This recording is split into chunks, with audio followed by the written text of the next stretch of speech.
বিশ্ব নবীর পথ চিরশান্তির পথ, অশান্ত বিশ্বে তুমি রহমত। এসো তাই মেধা মননে জেনে নি। আসসালামু আলাইকুম ওয়া রাহমাতুল্লাহি ওয়া বারাকাতুহু। আলহামদুলিল্লাহ ওয়াসসালাতু ওয়াসসালামু আলা রাসূলিল্লাহ। প্রিয় দর্শক, আপনাদের অত্যন্ত পরিচিত চ্যানেল এনটিভির জুমা বাইরের আয়োজন দর্শে হাদিসের এই অনুষ্ঠান থেকে আন্তরিক প্রীতি এবং মোবারকবাদ জানাচ্ছি। সেই সাথে আল্লাহ সুবহানাহু ওয়া তাআলার দরবারে শুকরিয়া আদায় করছি সপ্তাহের শ্রেষ্ঠ দিন জুমাবার অত্যন্ত বরকতময় দিনে এই সুন্দর আয়োজনে শরীক হতে পেরে। দর্শক, আপনারা যারা নিয়মিত আমাদের অনুষ্ঠান দেখেন তারা নিশ্চয়ই জানেন আমরা এই দর্শে হাদিসের অনুষ্ঠানে চেষ্টা করছি একটি বিশুদ্ধ হাদিস গ্রন্থ থেকে হাদিসের আলোচনা করবার জন্য, এবং সেই হাদিস গ্রন্থটি অত্যন্ত সুপরিচিত সবার কাছে, তা হচ্ছে রিয়াদুস সালেহীন। আমরা আজকে তারই ধারাবাহিকতা রক্ষা করব ইনশাআল্লাহ। আজকে যে বিষয়টি নিয়ে আমরা কথা বলতে চাই অত্যন্ত গুরুত্বপূর্ণ এবং জীবন ঘনিষ্ঠ। জীবনে আমার মনে হয় না এমন কোনো মানুষ আছেন এ ধরনের পরিস্থিতির মোকাবেলা হননি, তাদের জন্য এই হাদিসটি হচ্ছে কষ্ট যাতনার মুখে সহনশীল হওয়া।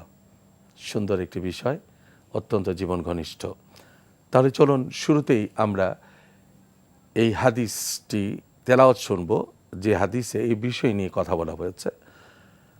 وعن أبي هريرة رضي الله تعالى عنه أن رجلا قال يا رسول الله إن لي قرابة أصلهم ويقطعوني وأحسن إليهم ويسيئون إلي وأحلم عنهم ويجهلون علي فقال لئن كنت كما قلت فكأنما تسفهم المل ولا يزال معك من الله تعالى ظهير عليهم মা দুমতা আলা যালিক। রাওয়াহু মুসলিম। হাদিসটির বর্ণনাকারী অত্যন্ত প্রসিদ্ধ এবং আমাদের সকলের কাছে সুপরিচিত একজন সাহাবী, তিনি হচ্ছেন হযরতে আবু হুরায়রা। হাদিস শাস্ত্রবিদদের কাছে তিনি সর্বাধিক হাদিস বর্ণনাকারী সাহাবী। তিনি বলছেন যে এক ব্যক্তি রাসূল করিম সাল্লাল্লাহু আলাইহি ওয়াসাল্লামের কাছে এসে বললেন যে আমার কিছু আত্মীয় স্বজন আছে যাদের সাথে আমি আত্মীয়তার বন্ধন রক্ষা করি, কিন্তু তারা তা ছিন্ন করে। আমি তাদের সাথে ভালো ব্যবহার করি, কিন্তু তারা আমার সাথে মন্দ ব্যবহার করে। আমি তাদের প্রতি সহনশীলতা দেখাই, কিন্তু তারা আমার সাথে অজ্ঞতাসুলভ আচরণ করে। রাসূলুল্লাহ সাল্লাল্লাহু আলাইহি ওয়াসাল্লাম তিনি বললেন, যদি তুমি এরূপই হয়ে থাকো যেরূপ তুমি বললে, তবে যেন তুমি তাদেরকে গরম ছাই খাওয়াচ্ছ।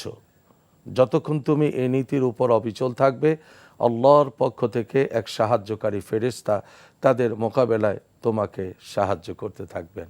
সুবহানাল্লাহ। একজন মুসলিম তিনি প্র্যাকটিসিং মুসলিম হবেন, এটাই স্বাভাবিক, এটাই দাবি, ধর্মের দাবি এটা। তো এখানে হাদিসে একটা চিত্র অঙ্কন করা হয়েছে, যা আমরা সমাজে চলতে গেলে এই ধরনের সমস্যার মোকাবেলা আমাদেরকে হতে হয়। অনেক সময় আমরা ডিসহার্টেড হয়ে যাই, অনেক সময় কষ্ট পাই যে এরকম আত্মীয় স্বজনদের সাথে আমি ভালো ব্যবহার করি, অথচ তারা আমার সাথে মন্দ আচরণ করে। আমি চেষ্টা করি তাদের সাথে আমার সম্পর্ক বজায় রাখবার জন্য, কিন্তু তারা আমাকে দূরে ঠেলে দেয়। এ ধরনের পরিস্থিতি আমাদেরকে পড়তে হয়, এবং সেক্ষেত্রে আমাদের কি করণীয়, এই হাদিসটির মধ্যে সেই দিক নির্দেশনা রাসূল করিম সাল্লাল্লাহু আলাইহি সাল্লাম আমাদেরকে দিয়েছেন।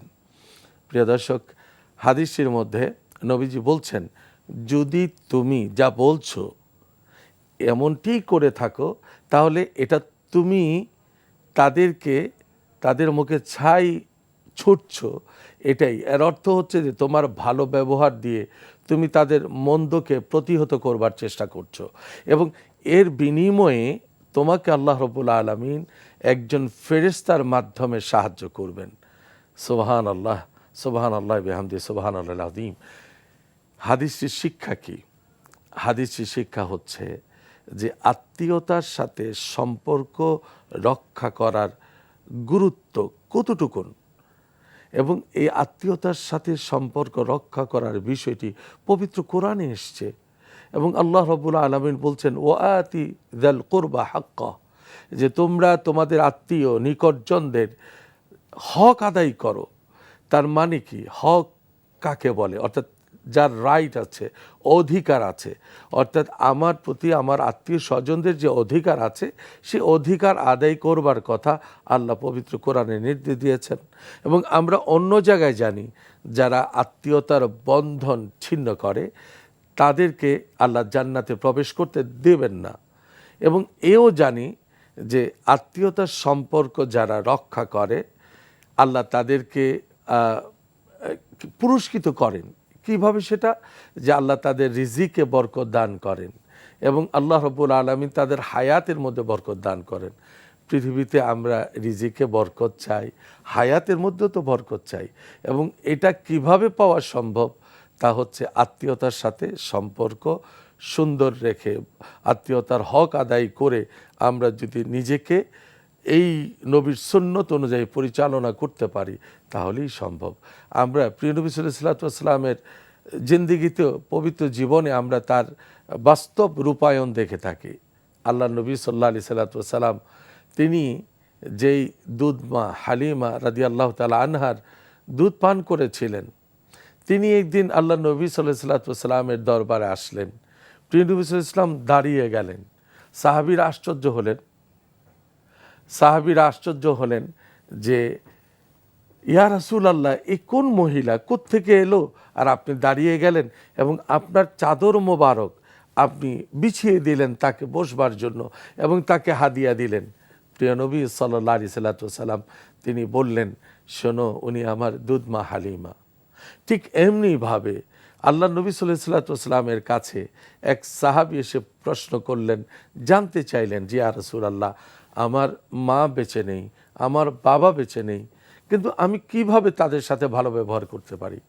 আল্লাহ নবী সাল্লাল্লাহু আলাইহি ওয়াসাল্লাম বললেন, তুমি তোমার মায়ের আত্মীয়, তোমার বাবার আত্মীয়দের সাথে ভালো ব্যবহার করো, তাদের হক আদায় করো। তাহলে এটা প্রকারান্তরে তোমার আব্বা আম্মার প্রতি তোমার যে দায়িত্ব ছিল তুমি সেটা পালন করতে পারলে। তার মানে আত্মীয়তার বন্ধন ছিন্ন করবার কোনো সুযোগ নাই। এবং এই আত্মীয়তার বন্ধন রক্ষা করবার জন্য প্রিয় নবী সাল্লাল্লাহু আলাইহি ওয়াসাল্লাম আমাদেরকে উৎসাহিত করেছেন। সাহাবায়ে আজমাইনদের জীবনে আমরা দেখি এবং এখনও যারা অত্যন্ত আলোকিত মানুষ, সম্মানিত মানুষ, আমরা দেখি যে তাদের জন্য তাদের স্যাক্রিফাইস কিংবা তাদের প্রতি দায়িত্ব পালনের ক্ষেত্রে তাদের সচেতনতা, তাদের আন্তরিকতা, এবং এটা যদি আমরা করতে পারি ফ্যামিলি লাইফ যেমন সুন্দর হবে, সামাজিক একটা সুন্দর বন্ধন তৈরি হবে, একটি জান্নাতি পরিবেশ আমরা উপভোগ করতে পারবো দুনিয়াতে, যখন আমরা প্রত্যেকের হক আদায় করতে পারবো। প্রিয় দর্শক, আজকে এই হাদিসটি আরেকটি মেসেজ আমাদেরকে দিয়েছেন, তা হচ্ছে যে আল্লাহর পক্ষ থেকে সাহায্যকারী ফেরেশতা তাদের মোকাবেলায় তোমাকে সাহায্য করবে। এটা কি? যে আমি যে আত্মীয়ের সাথে কথা বলতে চাই ও আমার সাথে কথা বলতে চায় না, আমি তার সাথে ভালো সম্পর্ক রাখতে চাই ও রাখতে চায় না, বরং আমি তাকে টেক কেয়ার করতে চাই, সে আমার সাথে দূর আচরণ করে। তুমি তোমার এই অ্যাটিটিউড, পজিটিভ অ্যাটিটিউড তুমি কন্টিনিউ করো। ওই আত্মীয় তোমাকে মূল্যায়ন করুক বা না করুক, ওই আত্মীয় তোমার কন্ট্রিবিউশনকে স্বীকৃতি দেখ বা না দেখ, কিংবা সে তোমার প্রতি আগ্রহ দেখাক বা না দেখাক, ডাজন্ট ম্যাটার। অ্যাজ এ মুসলিম তুমি তোমার ডিউটি পালন করছো, আর তোমার ফেভারে একজন ফেরেশতা আল্লাহ নিযুক্ত রাখবেন, যেই ফেরেশতা এনি টাইপস অফ আনফর্চুনেটি, যেটাকে আমরা বলি এনি কাইন্ডস অফ যে ডিফিকাল্টিস, ওই সময় আল্লাহ রাব্বুল আলামিনের ফেরেশতা তাদের মোকাবেলায় তোমাকে সাহায্য করবেন। সুবহানাল্লাহ বিহামদি, সুবহানাল্লাহিল আযীম।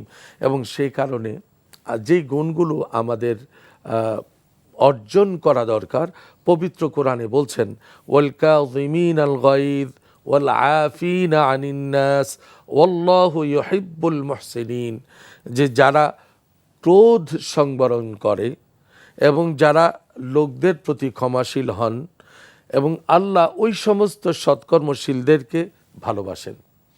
পবিত্র কোরআনের এই আয়াতটিতে আমাদেরকে কিন্তু আরেকটি সুসংবাদ দেওয়া হচ্ছে, তা হচ্ছে আমরা যদি এই মোকাবেলায়, কারণ স্বাভাবিকভাবে আমরা তো মানুষ, বারবার একটা লোকের সাথে আমরা ভালো ব্যবহার করছি, ও আমার সাথে দুর্ব্যবহার করছে, আমার মনের ভিতরে একটা অ্যাংরি ভাব আসতে পারে, আমার ভিতরে রাগ চলে আসতে পারে, যাক ও আমার ভিতরে তাকে ক্ষমা করব না এমন একটা টেন্ডেন্সি চলে আসতে পারে। সেই ক্ষেত্রে কোরআন এখানে বলছে না, তুমি যদি ক্ষমাশীল হতে পারো, তুমি যদি তার সাথে সহনশীল হতে পারো, তাহলে আল্লাহর ভাষায় তুমি হচ্ছ মহসেন। মহসেন বান্দা কাকে বলা হয়? আল্লাহ রাব্বুল আলামিন পবিত্র কোরআনে সূরা মুলকে বলছেন, আল্লাযী খালাকাল মাউতা ওয়াল হায়াতা লিয়াবলুয়াকুম আইয়ুকুম আহসানু আমালা। যে আল্লাহ রাব্বুল আলামিন মৃত্যু এবং জীবন এর মাঝামাঝি যে সময়টা আল্লাহ আমাদেরকে পৃথিবীতে দিয়েছেন, এই পার্থিব জীবনে আল্লাহ আমাদেরকে দেখবেন কে কত সুন্দর কাজ করে, কে কত ভালো কাজ করে, কে কত উত্তম কাজ করে। এখানে প্রতিযোগিতার একটা অপশন আল্লাহ রাব্বুল আলামিন দিয়ে দিয়েছেন। আল্লাহ দেখতে চান কে কত উত্তম কাজ করে, ভালো কাজ করে। এবং এখানে আল্লাহ বলছেন আল্লাহু ইউহিব্বুল মুহসিনিন, ওই উত্তম কাজ বা ভালো কাজকারী কিন্তু আল্লাহ পছন্দ করেন। আচ্ছা, আমরা যদি আল্লাহর পছন্দনীয় বান্দা হয়ে যেতে পারি, তাহলে বেনিফিটটা কি? বেনিফিটটা হচ্ছে আল্লাহ রাব্বুল আলামিন তার ফেরেশতাদেরকে ডেকে বলছেন, স্পেশালি ফার্স্ট জিবরিলকে ডেকে বলছেন, দেখো অমুক জায়গার অমুক বান্দাকে আমি পছন্দ করি, ভালোবাসি, ও আমার ভালোবাসার একটি বান্দা, অতএব তুমি তাকে ভালোবাসো এবং সমস্ত ফেরেশতাদেরকে বলে দাও তারাও যেন তাকে ভালোবাসে। সৃষ্টির প্রতি ভালোবাসার মাধ্যমে স্রষ্টার ভালোবাসা পাওয়া, এটাই তো বান্দার বন্দিগির মূল লক্ষ্য। আল্লাহ রাব্বুল আলামিন পবিত্র কালামের পাকে অন্য জায়গায় বলছেন, ওয়ালামান সাবারা ওয়া গাফারা ইন্না যালিকা লামিন আজমিল উমুর, যে ধৈর্য ধারণ করে এবং মানুষকে ক্ষমা করে, নিশ্চয়ই এটা দৃঢ় সংকল্পের কাজ। এটা এটা এটা খুব কঠিন একটা কাজ, কিন্তু যে আমি নিজের রাগকে সংবরণ করে কুল থেকে, পিসফুল থেকে আমি অন্যের দুরাচার, অনাচার, অবিচার, অত্যাচার, দুর্ব্যবহারকে আমি সহ্য করব, এটার জন্য আমার একটা দৃঢ় সংকল্প ডেফিনেটলি থাকতে হবে। এবং সেই সংকল্পটা কি? যে আমি আল্লাহর প্রিয় হতে চাই। প্রিয় দর্শক, এই হাদিসটি আমাদের স্মরণ রাখতে হবে, কারণ এই ধরনের মোকাবেলা আমরা করি, প্রত্যেকেই করি। আজকে যারা শুনছেন তাদের জীবনের সাথে নিশ্চয়ই মিলিয়ে নিচ্ছেন, হ্যাঁ আমার তো এমন হয়েছিল, অমুক এক আমার আত্মীয়, তার সাথে আমি এত ভালো ব্যবহার করলাম, সে আমার সাথে দুর্ব্যবহার করেছে। এই যে তাদের জন্য একটা মোটিভেশন, একটা কাউন্সিলিং, একটা ইন্সপায়ারেশনাল হাদিস হচ্ছে আজকের হাদিসটি। এবং প্রিয় নবী সাল্লাল্লাহু আলাইহি ওয়াসাল্লাম এটাও বলছেন, দেখো তুমি যে তোমার ভালো ব্যবহার, তোমার আখলাক, তোমার ম্যানার, তোমার বিহেভ, তুমি যে তাদের সাথে ভালো করছো, ইট মিনস যে তুমি তাদেরকে পরাজিত করে ফেলেছো অলরেডি। কারণ তারা তোমার ভালো ব্যবহারটাকে রিসিভ করার যোগ্যতা রাখলো না, তোমার ভালো ব্যবহারটাকে ওয়েলকাম জানানোর মতো সেই উদার মানসিকতা তাদের মধ্যে নাই।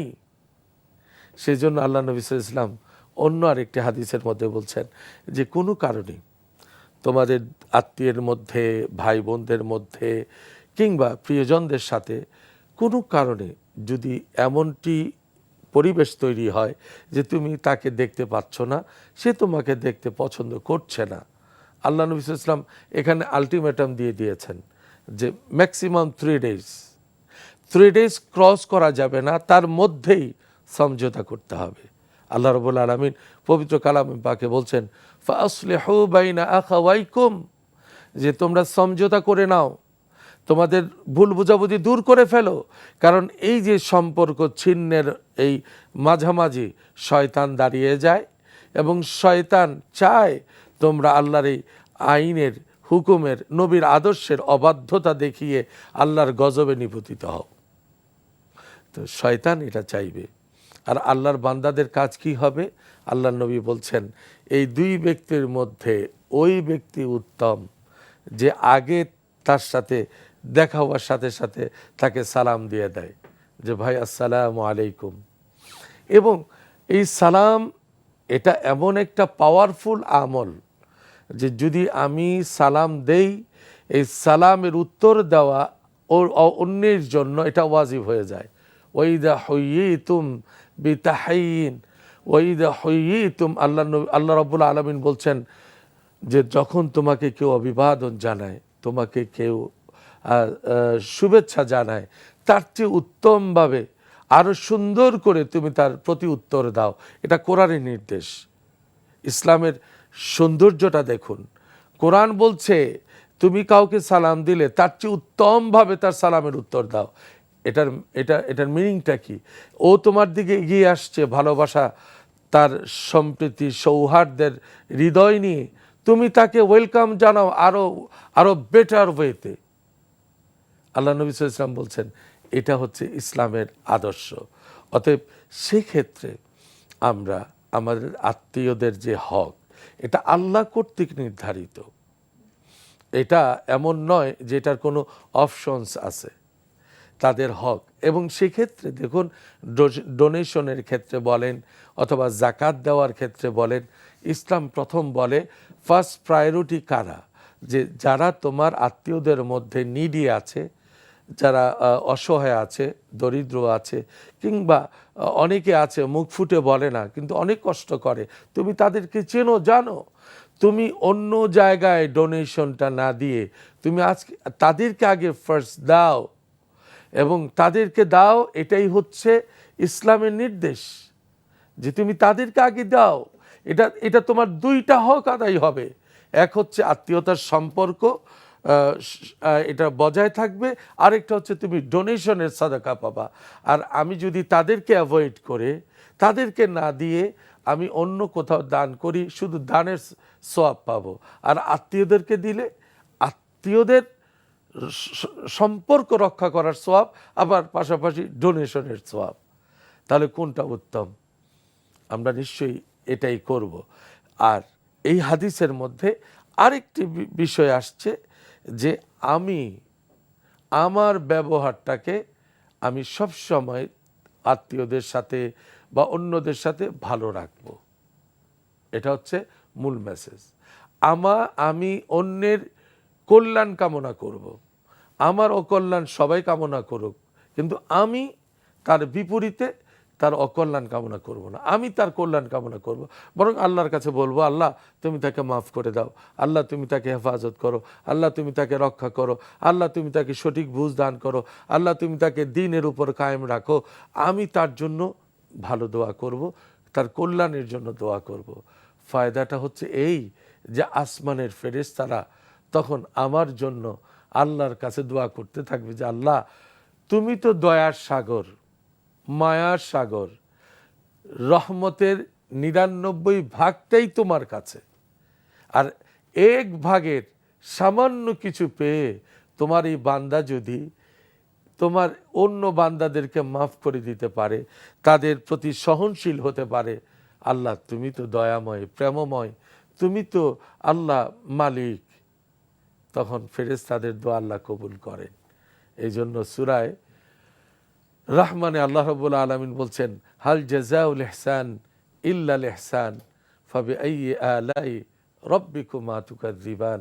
যে আদমিয়ত দাদা ইবা জম্মে মুসলমা কর দই, আয়ে খুদা কুরবা শাওয়াম এহসাবর এহসা কর দই। যে আমি যদি কারোর প্রতি এহসান করি, আমি যদি কারোর প্রতি সহনশীল হই, আমি যদি কারোর প্রতি ভালোবাসা দেখাই, তাহলে এর বিপরীতে এর পুরস্কার হিসেবে আল্লাহ সুবহানাহু ওয়া তাআলা আমাকে ভালোবাসবেন, আমার প্রতি দয়া দেখাবেন, আমাকে আল্লাহ মাফ করে দিবেন। এই যে গিফট অ্যান্ড ট্যাগ, অর্থাৎ আমি করলাম আল্লাহর বান্দাদের, আর আল্লাহ অ্যারেঞ্জ করবেন আমার জন্য। তো এই জন্য আল্লাহ রাব্বুল আলামিন আমাদেরকে শিখিয়েছেন, পবিত্র কোরআনে নির্দেশ দিয়েছেন, রাসূল করিম সাল্লাল্লাহু আলাইহি ওয়াসাল্লাম বলেছেন, ইরহামু মান ফিল আরদ ইয়ারহামুকুম মান ফিস সামা। যে জমিনে বিচরণশীল যারা আছে, আল্লাহর বান্দা, সৃষ্টি, কীট পতঙ্গ সবার প্রতি তুমি সহনশীলতা দেখাও, সবার প্রতি তুমি দয়া দেখাও, সবার প্রতি তুমি ভালোবাসা দেখাও, তাহলে আসমানবাসীরা তোমার উপরে দয়া দেখাবে, ভালোবাসা দেখাবে। প্রিয় দর্শক, এই যে ইসলামের সুন্দর আচরণ, আখলাক, অতীতের ইতিহাসে ইসলামের এই যে বিজয়, প্রচার এবং এটার যে সম্প্রসারণ, এটা কেন হয়েছে? তলোয়ার দিয়ে না, এই ভালোবাসা দিয়ে, উদারতা দিয়ে, সহনশীলতা দেখিয়ে ইসলামের বিজয় নিশান ছড়িয়েছে সারা বিশ্বে। আজও যদি আমরা এই সত্য দিনকে আমাদের জীবনের ব্রত হিসেবে আমরা কায়েম করি, আমরা গ্রহণ করি এবং অ্যাজ এ প্র্যাকটিসিং মুসলিম হিসাবে আমাদের জীবনের প্রতিটি ক্ষেত্রে আমরা যদি প্র্যাকটিস করি, তাহলে ডেফিনেটলি আমরা নিজেরাও যেমন আল্লাহর পক্ষ থেকে পুরস্কৃত হব, পরকাল আল্লাহ রাব্বুল আলামিন নাজাতের জন্য একটা জরিয়া হিসাবে আমাদেরকে কবুল করে নেবেন এই আমলগুলো। তাহলে আজকে এই হাদিস থেকে আমরা কি শিখলাম? ফার্স্ট, যে আল্লাহ পাকের নির্দেশ আত্মীয়তার সাথে সম্পর্ক রাখা। দ্বিতীয়, তারা যদি আমার সাথে দুর্ব্যবহার করেন, আমি এর বিনিময়ে দুর্ব্যবহার করব না, তার অকল্যাণ কামনা করব না।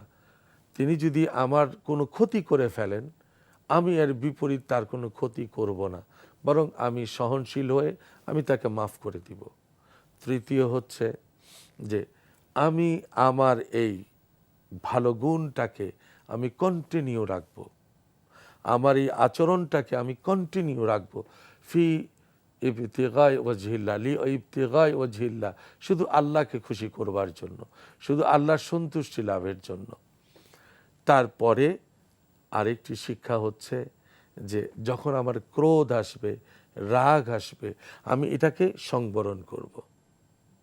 এবং রাসূল করিম সাল্লাল্লাহু আলাইহি ওয়াসাল্লাম এটা বলেছেন যে প্রকৃত বীরকে আমরা যারা মুষ্টিযুদ্ধ করেন, সেখানে যারা বিজয়ী হন, উইনার হন, আমরা তাদেরকে বলি অনেক বড় বীর বা অনেক বড় রেসলার, অথবা আমরা মুষ্টিযুদ্ধে যে কেউ কাউকে পরাজিত করলে আমরা তাকে বীর বলি যে অনেক শক্তিশালী একজন বীর তিনি। কিন্তু নবীর ভাষায় এটা টোটাল উল্টা। আল্লাহ নবী সাল্লাল্লাহু আলাইহি ওয়াসাল্লাম বলছেন যে বীর তো সেই যে রাগ ওঠার পরে রাগের এক্সপ্রেশনটা সে দেখায় না, সে কুল ডাউন হয়ে যায় এবং সে রাগটাকে সংবরণ করে। নবীজির ভাষায় তিনি হচ্ছেন প্রকৃত বীর। তো আমরা ইনশাআল্লাহুল আজিজ এই হাদিসের আলোকে আমরা আমাদের জীবনকে সাজাবো, আমাদের পরিবারকে সাজাবো, সমাজকে সাজাবো, একটি সুন্দর, সুখী, সমৃদ্ধ একটি দেশ আমরা খুঁজে পাবো ইনশাআল্লাহ। আল্লাহ রাব্বুল আলামিন আমাদের সবাইকে এই হাদিসের আলোকে আমাদের জীবনকে সাজাবার তৌফিক দান করুন। মহান আল্লাহ সুবহানাহু ওয়া তাআলার দরবারে আপনাদের সুস্থতা, সর্বাঙ্গীন কল্যাণ কামনা করে আজকের মতো দর্সে হাদিস এখানে শেষ করছি। আল্লাহ হাফিজ। আসসালামু আলাইকুম ওয়া রাহমাতুল্লাহি ওয়া বারাকাতুহু। শান্তির পথ, অশান্ত বিশ্বে তুমি রহমত, এসো তাই মেধা মননে জেনে